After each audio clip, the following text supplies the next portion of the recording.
یه باکس هیدرو 2 ظرفیت فوق‌العاده هوشمند و جذاب، 2 تا خنک کننده و یه دونه رادیاتور اضافی برای تابستون که دمای محیط بالا میره بتونه تثبیت کنه و دما رو نگه داره بین 25 تا 38 درجه.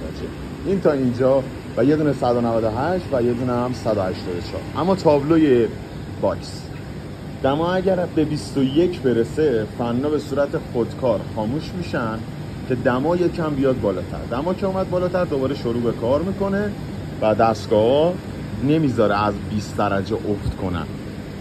رله داریم و فشار سنج. فشار سنج اگر فشار از یه حدی افت کنه اول همه دستگاه ها از مدار خارج میشن. کنترل فاز داریم، اینم که دارید میبینید آمپرا و ولتاژ ها. یه دونه پمپ و یه دونه هم لامپ داخل باکس که اینم از داخل باکسه. اینم از 198 184.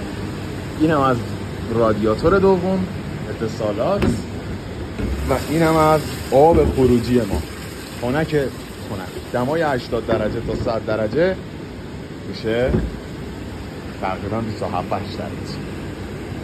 اما داخل دستگاه دمای ورودی 30 درجه میبینید، این تا اینجا 30 درجه، یه دونه 198 درا و اینم 184 درا، 29 28. دمای خروجی 8 بردم کاملا مشخصه.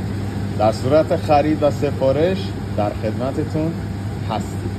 ما کاملا حرفه‌ای کار میکنیم، الکی کار نمیکنیم.